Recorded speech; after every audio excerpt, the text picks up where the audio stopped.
Maraming natatanggap umano na offer sina Bea Alonzo at John Lloyd Cruz para muling magtambal sa isang acting project na matagal ng request ng kanilang mga fans.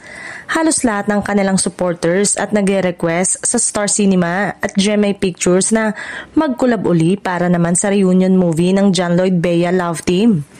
Natanong si Bea kung magkakaroon na ba sila uli ng teleserye o pelikula ni Lloydie o may posibilidad na comeback sa big screen sina Popoy at Basha, ang pinasikat nilang karakter muli sa classic romance drama movie nilang One More Chance noong 2007. Itinuturing ng iconic sina Popoy at Basha sa kasaysayan ng pelikulang Pilipino. At eto nga ang isa sa dahilan kung bakit nagkaroon pa ito ng sequel noong 2015, ang A Second Chance. Siguro, naghahanap lang kami ng tamang proyekto na pareho that we both can agree on and something that would represent us right now, where we are at in our lives, patuloy pa niya. Samantala, may mga usap-usapan na magbabalik umano ng ABS-CBN ng dalawa ngunit walang kumpirmasyon mula sa dalawa.